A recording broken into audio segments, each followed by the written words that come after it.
Hello and welcome friends, sports 9 में आपका स्वागत है। एक बड़ी खबर है, बड़ी अपडेट है जो आ रही है। टीम इंडिया का चयन था, हमने इसके बारे में आपको पहले बताया। टीम इंडिया का चयन हो गया। 2 टीमें चुनी गई हैं T20 के लिए और वनडे के लिए। ऑस्ट्रेलिया का दौरा है, 3 वनडे मैच और 3 T20 मैच खेलने जाने हैं। मगर सबसे बड़ी बात यह कि वनडे के कैप्टन रोहित शर्मा की छुट्टी कर दी गई है और शुभमन गिल को कमान जो है यहां पर सौंप दी गई है। सबसे पहले आपको यही ब्रेकिंग न्यूज दिखाते हैं, सबसे बड़ा अपडेट। ऑस्ट्रेलिया दौरे के लिए टीम इंडिया का ऐलान जो है वो हो गया है। रोहित की जगह जो है वनडे में शुभमन गिल जो है वो कैप्टन बना दिए गए हैं। चीफ सिलेक्टर अजीत आगरकर ने खुद प्रेस कॉन्फ्रेंस में यह ऐलान किया। उस समय ना शुभमन गिल थे, वो तो खैर अपना टेस्ट मैच चल रहा था तो वहां पर थे, मगर रोहित शर्मा भी नहीं थे। सिर्फ चीफ सिलेक्टर आए और उन्होंने ये ऐलान यहां पर कर दिया कि रोहित की जगह जो है शुभमन गिल जो है वो वनडे टीम की कमान यहां पर संभालेंगे। रोहित और विराट खिलाड़ी के तौर पर जो है वो वनडे टीम में बने रहेंगे और खिलाड़ी के तौर पर ऑस्ट्रेलिया का दौरा जो है वो करेंगे। ये चीज़ जो है यहाँ पर सामने साफ निकल के आई है कि रोहित और विराट की चैंपियंस ट्रॉफी के बाद आप उनको मैदान पर खेलते हुए देख सकते हैं। सिर्फ एक ही फॉर्मेट खेलते हैं, मगर रोहित शर्मा की कैप्टेंसी जो एंटीसिपेट किया जा रहा था कि भाई अब जो है फ्यूचर की तरफ देखा जाएगा, बात की जाएगी, सब कुछ होगा, वैसा ही यहाँ पर नजर आया है। जिस बात की आशंका था वही हुई है। मगर सबसे पहले आपको दिखाते हैं जी आगरकर साहब, चीफ सिलेक्टर साहब का बयान दिखाते हैं। क्या उन्होंने बोला कप्तानी के ऊपर जो ये चेंज ऑफ द कैप्टेंसी हुआ है। हम तीनों फॉर्मेट में 3 अलग अलग कप्तान नहीं रखना चाहते। रोहित शर्मा से कप्तानी को लेकर चर्चा हुई है, लेकिन वो बात हम लोगों के बीच की है। सेलेक्टर्स का निर्णय उनको बता दिया गया था। इस फॉर्मेट में ज्यादा मैच नहीं खेले जाते, इसलिए शुभमन गिल को कमान सौंपी गई है ताकि गिल आगे के लिए तैयार हो सके और 2027 वर्ल्ड कप पर बात करने की अभी जरूरत नहीं है। तो जो भी उन्होंने बात बोली ना, उसका मोटा मोटा सार जो है ना एक तरीके से यही निकल कर आया है, जिसमें साफ सीधी सी बात अंकिता ये निकल कर आई है कि भाई कप्तानी तो आपने ले ली है मगर बिना बताए नहीं लिए। कम्युनिकेशन हुआ है, बात हुई है, वो बात क्या हुई है, क्या कहा गया, क्या सुना गया, वो सेलेक्टर्स और जो है रोहित शर्मा के बीच की बात है। उन्होंने बोला कि उसमें आप मत जाइए, मगर डिसीजन ये है, उनको बता दिया गया था, उनसे कम्युनिकेट कर लिया गया था और उनका जो काम है, जो सालों से वो करते आए वही वो करते रहेंगे। उनका जो प्राइमरी काम है वो रन बनाना है, वही यहाँ पर करेंगे और आगे के लिए हमें देखना है। इस फॉर्मेट में ज़्यादा मैचेस नहीं होते, 2025 में भी 6 मैच जो है वो वनडे के खेले जाने हैं, तो हमें नेक्स्ट कैप्टन जो है वो ग्रूम करना है। और बड़ी बात ये कि कप्तानी जो है वो चेंज हो गई है। रोहित शर्मा अब कप्तान नहीं रहे हैं, वो कप्तान जिसने पिछला टूर्नामेंट आपको जिताया था, आईसीसी की ट्रॉफी दिलाई थी, अब वो एक बायलैटरल सीरीज में कप्तानी करता हुआ नजर नहीं आएगा। बिल्कुल, और ये देखिए फैंस के लिए बड़ा झटका भी है कुणाल, क्योंकि जिस तरीके का प्रदर्शन रोहित शर्मा का रहा है, ओडीआई फॉर्मेट में कमाल का प्रदर्शन रहा है। प्रदर्शन के अलावा जिस तरीके से लगातार उनके स्ट्राइक रेट को लेकर बात हो रही थी कि भाई स्ट्राइक रेट जो है वो कहीं ना कहीं रोहित शर्मा की बहुत ही ज़्यादा कमतर नजर आती है, लेकिन जिस तरीके से प्रदर्शन किया उन्होंने अपने आप को एक तरीके से एक फियरलेस कैप्टन के तौर पर, सेल्फलेस कैप्टन के तौर पर और सेल्फलेस बैटर के तौर पर जिस तरीके से उन्होंने बल्लेबाजी की और अपने आप को प्रूव किया, बाकी प्लेयर्स को भी बैक किया, तो कहीं ना कहीं फैंस को झटका भी है। और रोहित शर्मा जिस तरीके की फॉर्म में अभी हाल फिलहाल में नजर आ रहे थे, वो बहुत अच्छी बात यहाँ पर है। लेकिन ये जैसे हम बात कर रहे थे ना कि फ्यूचर को भी देखना बहुत ज्यादा इंपॉर्टेंट होता है। फ्यूचर कैप्टन की बात लगातार हो रही थी और इसमें सबसे ज्यादा जो चांस थे वो गिल के बन रहे थे। गिल को लेकर लगातार चर्चाएं चल रही थी और खासकर जब आप टेस्ट मैच में अच्छा प्रदर्शन करते हैं, क्योंकि टेस्ट मैच एक ऐसा फॉर्मेट होता है जहां पर अपना बेस्ट देना होता है। इंग्लैंड की सरजमी पर जाकर इंग्लैंड को बीट करना, वहां पर सीरीज को ड्रॉ करवाना बहुत ही बड़ा चैलेंज होता है। और आज का मुकाबला आप सबने देखा होगा जहां पर वेस्ट इंडीज को भी भारतीय टीम ने पारी और 140 रनों के बड़े अंतर से गिल की कप्तानी में हराया। तो तमाम सारी चीजें यहां पर गिल के फेवर में गई हैं। और फ्यूचर की बात की जाए तो उन्होंने ये भी कहा कि 2027 के जो ओडीआई वर्ल्ड कप को लेकर विराट कोहली और रोहित शर्मा का खेलना जो है वो तय नहीं माना जा रहा है, इसीलिए जो है वो रोहित शर्मा से कप्तानी जो है वो ली गई है और कप्तानी जो है यहाँ पर गिल को मिली है। अब देखिए कैप्टन के तौर पर जिस तरीके का प्रदर्शन अभी हाल फिलहाल में गिल का रहा है, टेस्ट मैच में तो अच्छा प्रदर्शन वो कर रहे हैं, लेकिन ओडीआई फॉर्मेट में क्या कुछ प्रदर्शन रहेगा। हालांकि बाकी प्लेयर्स पर भी हम बात करेंगे, जैसे श्रेयस अय्यर की बात करेंगे कुणाल की, श्रेयस अय्यर को भी बड़ी जिम्मेदारी यहाँ पर दी गई, लेकिन गिल के लिए एक अच्छा मौका है। बिल्कुल जी, गिल को यहाँ पर अब टेस्ट के बाद जो है वनडे में भी जो है कप्तान यहाँ पर बना दिया गया है और रोहित शर्मा की यहाँ पर छुट्टी होगी। एंड ऑफ एन एरा आप यहाँ पर कह सकते हैं। रोहित शर्मा ने कप्तानी में, भाई आपने उपलब्धियां क्या हासिल की वो हम आपको गिना देंगे, मगर उपलब्धियों से ज्यादा ना आपने प्रेसिडेंस क्या सेट किया वो बहुत इंपॉर्टेंट होता है। रोहित शर्मा ने जिस तरीके से लीड किया है, जिस तरीके से प्लेयर्स के कैप्टन बन के आए, खतरे खुद मोल लिए, अपने 100 सैक्रिफाइस किए और टीम के लिए खेला, वो एक जो प्रेसिडेंस सेट किया है ना, उन शूज को फिल करना बहुत मुश्किल होगा। शुभमन गिल को उन शूज को फिल करना है। अच्छी बात यह कि शुभमन गिल ने अपने आंखों के आगे वो होता हुआ देखा है, तो उन्हें पता है कि एक कप्तान को किस तरीके से बिहेव करना चाहिए। चलिए जी, ये एक पहला डेंट भी कहा जा सकता है कि 2027 में आप शायद रोहित और विराट को नहीं देखोगे, क्योंकि वो उनकी तो इच्छा है कि वो 2027 के लिए, मगर उस पर कोई क्लैरिटी नहीं है। चीफ सिलेक्टर साहब ने साफ बोल दिया कि भैया 2027 अभी दूर है, उस पर बात करने की जरूरत नहीं है। मगर अगर आप अभी से कप्तान चेंज कर रहे हो, एक दूसरा कप्तान ग्रूम करना चाह रहे हो, तो प्रोबेबली आप शायद जो है ना वो रोहित शर्मा के साथ नहीं देख रहे, आप श्योर नहीं हो कि भाई आपको रोहित शर्मा के साथ वो वर्ल्ड कप देखना है या नहीं है। विराट कोहली तो वैसे भी एज ए खिलाड़ी खेल रहे थे, मगर एज ऑफ नाउ सीधी सी बात है, अब वो प्लेस अर्न करना पड़ेगा। इतना सब कुछ करने के बाद भी अर्न करना पड़ेगा। अब आपको जितने भी मौके मिलेंगे उन मौकों पर आपको अच्छा करना होगा, प्लस और भी जो चीजें समय के साथ पॉपअप होती रहेंगी, क्योंकि सीधी सी बात है इस फॉर्मेट में मैचेस कम है। कैसे कंटिन्यूटी बनी रहेगी, कैसे मानसिकता बनी रहेगी, कैसे शरीर जो है वो बना रहेगा मैचेस के लिए, इंटरनेशनल मैचेस के लिए, वो एक कंसर्न रोहित और विराट के साथ जरूर रहेगा, जिसी के चलते जो है कप्तानी जो है वो हैंडओवर यहां पर की गई है। रोहित शर्मा का कप्तानी में रिकॉर्ड आपको दिखाते हैं, साफ पता लग जाएगा कि भाई अभी तक उन्होंने किया क्या है। अंकिता एक बार रिकॉर्ड पढ़ दें, उसके बाद मैं इनकी विनिंग परसेंटेज भी जो है ना वो यहां पर बताऊंगा। बिल्कुल, यहाँ पर मैचेस की बात करें तो 56 मैच जो है वो एज अ कैप्टन यहाँ पर रोहित ने अपनी कप्तानी में खेले और 42 में जीत हासिल की। इसके अलावा 12 मैच में जो है वो हार का सामना करना पड़ा, एक मैच टाई रहा और एक मैच जो है वो बेनतीजा रहा। यहाँ पर यानी कि विनिंग परसेंटेज की बात करें कुणाल,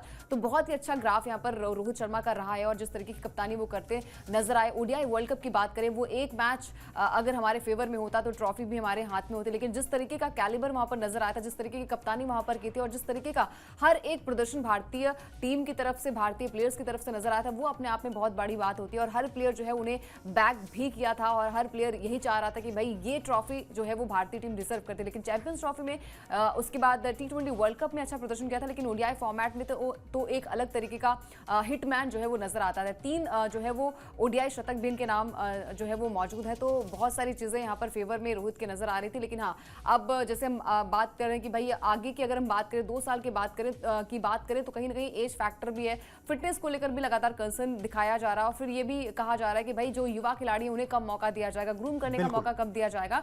तो बहुत सारी चीजें यहाँ पर मैटर करती है। लेकिन जब बात आती है करंट फॉर्म को लेकर, तो चैंपियंस ट्रॉफी में बिल्कुल भी नहीं लगा था कि वो थकान फील कर रहे हैं या फिर फिटनेस को लेकर कुछ कंसर्न नजर आ रहा है। लेकिन हाँ, एक न एक दिन जो है वो कप्तानी आपके हाथ से जाएगी, आप टीम का हिस्सा नहीं होंगे। लेकिन अब यहाँ पर अच्छी बात है, वो दिन आ गया, बिल्कुल, और अच्छी बात है कुणाल कि यहाँ पर टीम में मौका मिला। ये किया जा रहा था कि ऑस्ट्रेलिया दौरे तक तो रहेंगे, मगर वो मौका भी नहीं दिया गया, एज ए खिलाड़ी दिया गया। अब भाई देखो, रिटायरमेंट पे कोई सिलेक्टर बात नहीं कर सकता, ऑफ द रिकॉर्ड बात कर सकता है, आप प्रोफेशनली बात नहीं कर सकते। रिटायरमेंट कब लेना है कब नहीं लेना है ये खिलाड़ी का फैसला है, उसमें कोई आपको फोर्स नहीं कर सकता कि आप रिटायरमेंट ली। वो चर्चा हुई है नहीं हुई है, मेरे हिसाब से नहीं हुई होगी, मगर हाँ, कप्तानी को लेकर जो कंसर्न था, जो कि एक एज ए सिलेक्टर आपको प्रोफेशनली होना चाहिए, एज ए कोच आपको होना चाहिए, एज ए सिलेक्शन कमेटी आपको होना चाहिए, वो आपने रखा। रोहित शर्मा ने भी वहां पे बड़ा दिल दिखाते हुए बोला होगा कि ठीक है भाई, ग्रूम करना है तो आप यहां से कर सकते हो, मुझे कोई तकलीफ नहीं है, बड़ा दिल दिखाते हुए। इसी तरीके का मैं हाइपोथेटिकली अज्यूम कर रहा हूं, इस तरीके की बात हुई, क्योंकि खुलासा उसका जो है वो अजीत अगरकर ने नहीं किया। ये कप्तानी का रिकॉर्ड है। अब इसमें एक चीज और बता दूं कि highest win percentage as a captain in ODI की अगर हम बात करेंगे, मिनिमम 50 मैच जिसने कप्तानी की हो, तो क्लाइव लॉयड नंबर 1 पे आते हैं। उनका विन परसेंटेज जो है वो 77.71 था। अब क्लाइव लॉयड के टाइम पे उनकी टीम भी कैसी थी। उसके बाद दूसरे नंबर पर रोहित शर्मा का नाम आता है, उनका भी परसेंटेज 77.27 है, तो 0.50 का अंतर है, दोनों का 77 विन परसेंटेज है। ठीक है, फिर Ricky Ponting, Hansie Cronje, Virat Kohli, Michael Clarke का नाम आता है। तो रोहित शर्मा की अगुवाई में वनडे फॉर्मेट में इंडियन टीम ने वैसा ही जलवा दिखाया जैसा कि प्राइम में अपने जो है वेस्ट इंडीज ने अपना जलवा दिखाया था, उसी तरीके का जलवा रहा है। एक बस वो ग्लिच हल्का सा अगर आप कह सकते हैं उनकी वनडे कैप्टनसी में रहा, तो वो 2023 वनडे वर्ल्ड कप का फाइनल ना जीत पाना जो है ना, बस वही आप कह सकते हैं, बस वो याद रहेगा, उसकी टीस जरूर रहेगी। बाकी सब जो है एकदम शानदार प्रदर्शन जो है एज ए कैप्टन उनका रहा, एज ए खिलाड़ी तो कहने ही क्या, तभी तो अपना कप्तानी भी उन्होंने अर्न करी। चलिए जी, फटाफट से उपलब्धि गिना देते हैं कि रोहित शर्मा ने अभी तक किया क्या एज ए कैप्टन वनडे के अंदर। एशिया कप 2018 में जीत मिली, इस एशिया कप में शायद स्टैंड इन कैप्टन थे। फिर एशिया कप 2023 में टीम चैंपियन बनी उनकी कप्तानी में। वर्ल्ड कप 2023 का फाइनल खेला, यही वो मोमेंट है जहां पर अगर आप फाइनल जीतते ना तो फिर आपका एकदम रिपोर्ट कार्ड पूरा क्लीन होता, 100 में से 100 हर जगह पर।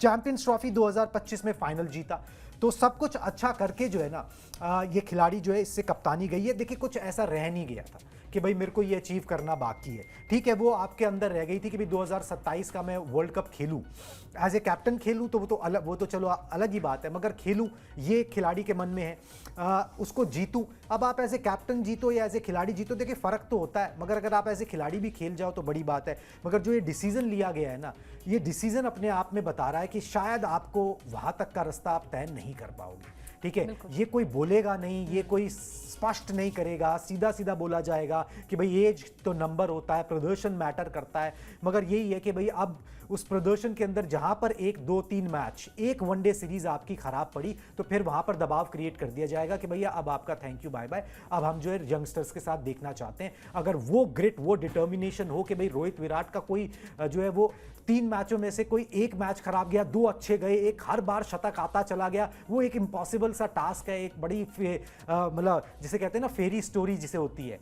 ठीक है, वो है। अगर वो हो सका तो ठीक है, नहीं तो एज ऑफ नाउ अभी ये लग रहा है कि भाई कप्तानी छीनना ये एक इशारा है, ये एक डेंट है कि शायद आपके साथ 2027 नहीं देखा जाएगा, अभी आपके साथ कंटिन्यू किया जाएगा। रिटायरमेंट का तो भाई देखिए अब खिलाड़ी के ऊपर है, वो लेना चाहे तो ले, ना लेना चाहे तो ना ले, उसमें सेलेक्टर कुछ यहां पर ऑफिशियली कर नहीं सकता है। चलिए जी, ये रोहित शर्मा के बारे में हमने आपको बताया, चेंज ऑफ कैप्टेंसी के बारे में हमने आपको बताया।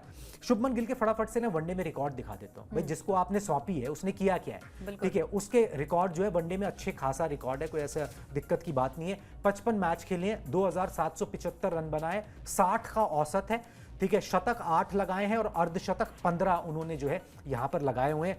रोहित से ही सीखा, रोहित के साथ ही ओपनिंग करी, और उसके बाद जो है अब यहां पर जो रोहित ने एज ए कैप्टन किया उसको नेक्स्ट लेवल पर ले जाने का काम शुभमन गिल को सौंपा गया है। राइटली सो कहा जा सकता है, क्योंकि जिस तरीके से उन्होंने रेड बॉल में एज ए कैप्टन बिहेव किया है, तो फिर ये डिसीजन सही नजर आ रहा है। बिल्कुल, क्योंकि देखिए मतलब रेड बॉल में तो मतलब बिना रोहित और विराट के गए थे, तो वो बहुत बड़ा चैलेंज था। अच्छी बात यहाँ पर ये है कि रोहित और विराट जो है दोनों ही टीम में शामिल है, तो ये यहाँ पर एक अच्छी खबर है यहाँ पर शुभमन के लिए भी कि भाई बहुत ज्यादा यहाँ पर प्रेशर लेने की आवश्यकता आपको है नहीं। और हाल फिलहाल में जब आपके परफॉर्मेंस अच्छी होती है, जब आप अच्छा करते हैं, अपने बैट से भी अच्छा करते हैं, तो आपका जो कॉन्फिडेंस लेवल होता है वो और भी ज्यादा होता है। तो यहाँ पर गिल के लिए चिंता वाली बात नहीं है। अब अच्छी बात यह है कि हर एक फॉर्मेट में अगर आपको कप्तानी सौंपी जा रही है, हर एक फॉर्मेट में आपको देखा जा रहा है, तो कहीं ना कहीं वो स्पार्क आप में होगा, वो कैलिबर आप में होगा, जो आगे आने वाले समय में जो है वो आपको डिलीवर भी करना पड़ेगा। अदरवाइज स्टार्टिंग में तो माफ किया जाता है, 1 या 2 गलतियां आपको माफ की जाती है, लेकिन अगर बार बार वही गलतियां अगर आप करेंगे तो कहीं ना कहीं फिर आपको मौके जो है वो नहीं दिए जा सकते। तो ये यहाँ पर एक बड़ा सवाल हो जाएगा, एक बड़ा चैलेंज जो है वो गिल के लिए हो सकता है। लेकिन अभी फिलहाल जिस फॉर्म में गिल है, जिस फॉर्म में टीम इंडिया नजर आ रही है, जिस फॉर्म में हर एक प्लेयर नजर आ रहा है, वो बहुत ही उम्दा फॉर्म भारतीय टीम की नजर आ रही है। और अच्छी खबर ये है कि रोहित और विराट दोनों की वापसी हुई है 7 महीने के एक लंबे इंतजार के बाद, जो है वो फैंस को जो है वो अच्छा मौका मिला है। फैंस जो है वो नीली जर्सी में रोहित और विराट को नजर आएंगे। इसके अलावा श्रेयस अय्यर की बात करें तो श्रेयस अय्यर को भी यहाँ पर वाइस कैप्टन बनाया गया, 7 महीने बाद जो है उनका भी कम बैक हुआ है। यानी कि 7 महीने की बात करें तो चैंपियंस ट्रॉफी में ये तीनों खिलाड़ी आपको दिखाई दिए थे, एक बार फिर से ऑस्ट्रेलिया टूर में ये तीनों खिलाड़ी नजर आएंगे। चलिए जी, एक बार आखिरी पॉइंटर जो है ना वो दिखा दे, बाद में जो है वो टीम और श्रेयस अय्यर पे आएंगे, क्योंकि रोहित और विराट को खेलते देखने की इच्छा तो कम से कम पूरी होगी, ठीक है, क्योंकि भाई चैंपियंस ट्रॉफी के बाद देखा नहीं है, तो ऑस्ट्रेलिया में खेलते देखने की इच्छा पूरी होगी। ऑस्ट्रेलिया में इन दोनों ने किया क्या अभी तक वो भी आपको बता देते हैं, और साथ में प्रोबेबली ये ऑस्ट्रेलिया का लास्ट दौरा है उनका, क्योंकि इसके बाद मैं बहुत मुश्किल है, मतलब वो चीज़ ना कंटिन्यू कर पाना। मतलब वो कहने को तो अच्छा है, लंदन में अभी विराट कोहली अपना ऑस्ट्रेलिया दौरे की तैयारी कर रहे हैं, रोहित शर्मा मुंबई में कर रहे हैं, उससे पहले बेंगलुरु में कर रहे थे। ऑस्ट्रेलिया में विराट ने 29 मैच खेले, 1327 रन बनाए। रोहित का भी सिमिलर सा रिकॉर्ड है, 30 मैचों में 1328 रन उनके बल्ले से यहाँ पर निकले। प्रॉबेबली लास्ट टाइम आपको रोहित और विराट ओडीआई सेटअप के अंदर इंटरनेशनल क्रिकेट में यहां पर देखने को मिल सकते हैं। जिस तरीके से चीजें आगे बढ़ रही हैं, जिस तरीके से जिस तेजी से बढ़ रही हैं, ये उम्मीद नहीं की जा रही थी कि रोहित शर्मा से एकदम से कप्तानी ले ली जाएगी, जिसने पिछले चैंपियंस ट्रॉफी में जो ओडीआई फॉर्मेट में होता उसने आपको जितवाया है, मगर वो हो गया। तो जिस तेजी से आगे बढ़ रही है, बड़ा लग रहा है कि भाई ये चीजें जो है ना वो उसी तरफ आगे बढ़ रही है, जो शायद फैंस को पसंद ना आए, मगर जो है ऊपर बैठे लोग जो है इसी तरीके से सोच रहे हैं। चलिए जी, एक बार टीम दिखा देते हैं, 15 सदस्यीय टीम जो है वनडे टीम आपको दिखा देते हैं फटाफट से कि 15 सदस्यीय टीम कौन सी है जिस पर भरोसा जताया यहां पर गया। टीम दिखा दे जी, और फिर उसके बाद टीम में जो और चेंजेस हुए हैं, जो कुछ हुआ है उस पर बात कर लेंगे, जो और मेजर पॉइंट्स हैं। रोहित शर्मा, विराट कोहली, श्रेयस अय्यर, अक्षर पटेल, केएल राहुल, नीतीश कुमार रेड्डी को मौका मिला है। वॉशिंगटन सुंदर, कुलदीप यादव, हर्षित राणा, मोहम्मद सिराज, अर्शदीप सिंह, प्रसिद्ध कृष्णा, ध्रुव जुरेल, यशस्वी जायसवाल, 15 खिलाड़ी जो हैं वो शुभमन गिल की कप्तानी में खेलेंगे। Rohit Virat as a player खेलेंगे। श्रेयस अय्यर की वनडे टीम में वापसी तो नहीं कहेंगे, मगर वनडे टीम में वो बने रहे थे तो बने हुए हैं, यहाँ पर उनको जगह मिल गई है। ठीक है, नीतीश कुमार रेड्डी को मौका मिला है, साथ में ध्रुव जुरेल को मौका मिला है क्योंकि हार्दिक नहीं है यहाँ पर, उनको चोट लगी हुई है, साथ में ऋषभ पंत नहीं है, उनको वो चोटिल है यहाँ पर। जसप्रीत बुमराह को जो है वो यहाँ पर आराम दिया गया। टी20 टीम में वो हिस्सा हैं जो ऑस्ट्रेलिया में 3 टी20 मैचेस खेलेंगे, मगर ओडीआई से उनको यहाँ पर आराम जो है दिया गया है। नेक्स्ट पॉइंटर्स दिखा दे फटाफट से, उसी के अंदर ये सारी बातें आ जाएंगी। और एक बड़ी नोटवर्दी चीज और हुई है यहाँ पर, मैं आपसे जवाब इसका चाहूंगा अंकिता, क्योंकि रविंद्र जडेजा को जो है ना वो वनडे टीम में जगह नहीं मिली है। मतलब क्या ये भी एक एंड ऑफ एन एरा हो सकता है? हालांकि अजीत आगरकर ने उसका एक्सप्लेनेशन दिया, उन्होंने बोला भाई हमको कितने लेफ्ट आर्म स्पिनर्स चाहिए ऑस्ट्रेलिया में जब आप खेल रहे हो, ठीक है, तो भाई क्या वो first choice left arm spinner नहीं होने चाहिए थे? अक्षर पटेल आ गए उनसे पहले, वॉशिंगटन सुंदर आ गए उनसे पहले, 200 ओडीआई मैचेस उन्होंने खेले हुए। प्रॉबेबली आप फ्यूचर की तरफ ना अभी से देख रहे हो। बिल्कुल, क्योंकि देखिए एक इशारा आपको होता है, भले आप जो है वो क्लियरली आप बात ना करें, लेकिन जिस तरीके का अभी स्क्वाड सामने आया, जिस तरीके से कप्तानी यहाँ पर छीनी गई है रोहित शर्मा से और गिल को दी गई, तो कहीं ना कहीं स्कीम ऑफ थिंग्स में जो आगे की बात हम कर रहे हैं कि जो सबसे ज़्यादा मिशन आपका होता है वो है वर्ल्ड कप 2027 का वर्ल्ड कप। क्या वहाँ पर तीनों खिलाड़ी नजर नहीं आने वाले हैं? क्योंकि जिस तरीके की फॉर्म हाल फिलहाल की फॉर्म की बात करें और जिस तरीके का चैंपियंस ट्रॉफी में प्रदर्शन रहा है इन तीनों खिलाड़ियों का, वो गजब की फॉर्म में नजर आया। और खास तौर पर टेस्ट फॉर्मेट में भी यहाँ पर जडेजा का परफॉर्मेंस काफी बढ़िया रहा है। तो करंट फॉर्म की बात हमेशा होती है और करंट फॉर्म अच्छी होने के बावजूद भी जो है वो जडेजा को मौका नहीं दिया गया है। आप यहाँ पर अक्षर पटेल को तवज्जो दे रहे हैं, आप यहाँ पर वॉशिंगटन सुंदर को तवज्जो दे रहे हैं, और रविंद्र जडेजा मतलब प्रीमियर बॉलर आपके यहाँ पर नजर आ रहे हैं, उनको अपनी टीम में शामिल नहीं किया है। तो ये एक बड़ा झटका है जडेजा के लिए भी, फैंस के लिए भी, और कहीं ना कहीं आगे की जब हम बात कर रहे हैं ना वर्ल्ड कप को लेकर, क्योंकि जब सवाल किया गया स्कीम ऑफ थिंग्स में जो है वो अभी उन्होंने यही कहा है कि तय करना अभी मुश्किल है, अभी तय जो है वो नाम नहीं किए जा रहे हैं। अभी हाल फिलहाल की जो प्रदर्शन की बात करें या फिर टूर की बात करें वो देखा जा रहा है, जो कि यहाँ पर स्क्वाड सामने आया, वहाँ पर जड्डू का नाम ना होना एक कहीं ना कहीं बड़ा झटका हो सकता है। बिल्कुल जी, शायद आप प्रोबेबली ना भाई वही बात है जो हम पहले भी कर रहे थे कि भाई जब आपके ओडीआई मैचेस ज़्यादा नहीं है, मतलब आप 6 ओडीआई मैचेस 2025 में खेल रहे हो, तो फिर आप अभी से ग्रूम करना देखोगे ना, अभी से कॉम्बिनेशंस देखोगे, तो आप अभी से कॉम्बिनेशन देख रहे हो, तो प्रोबेबली अब आप रविंद्र जडेजा, विराट कोहली और रोहित शर्मा को शायद 2027 ओडीआई वर्ल्ड कप में नहीं देख रहे हो। ठीक है, आप बाकी ऑप्शंस खुले लग के चल रहे हो। सिलेक्टर्स का काम है, उनका काम ये नहीं है कि वो स्टिक रहें कुछ लोगों से, उनका काम ये कि वो ऑप्शंस देखते रहें, ऑप्शंस बनाएं। कोच का काम भी यही है कि वही वो बैकअप बना के रखे, वो ऑप्शंस बना के रखे। एकदम से वैक्यूम क्रिएट होगा तो फिर कौन आके जगह भरेगा? उसको भी जो है मौके चाहिए। तो बीसीसीआई अपना काम कर रही है, सिलेक्टर्स अपना कर रहे हैं, कोच अपना इनपुट्स दे रहा है, और खिलाड़ियों को अपना काम करना है कि उन्हें जब मौका मिले उन्हें अच्छा प्रदर्शन करना है। ये बेसिक सी बात है जो पहले मैच में भी रही थी, और अगर आप 200 मैच खेल लो तो उसके बाद भी वही रहती है कि आपको जो मौका मिले आपको उसके ऊपर बेहतरीन प्रदर्शन करना है। बाकी सब किस्मत का बात है, बाकी आपके हाथ में नहीं है, और जो हाथ में नहीं है उसके बारे में सोचना नहीं है। ये पूरा एनालिसिस था जी जो टीम सिलेक्शन हुआ टी20 टीम और ओडीआई टीम का। ओडीआई टीम से ही जो है वो बेसिक खबर निकल के आई है, जो चेंज ऑफ कैप्टेंसी है वो यहाँ पर हो गई है, जो इतनी जल्दी एंटिसिपेट नहीं किया जा रहा था, बट इट हैज़ हैपेंड। ये अपने आप में एक इंडिकेशन है। रोहित विराट कैसे फेयर आउट करते हैं इस पर नजर रहेंगी, फैंस की भी हमारी भी। अभी मुझे और अंकिता को दीजिए इजाजत, टाटा बाय बाय।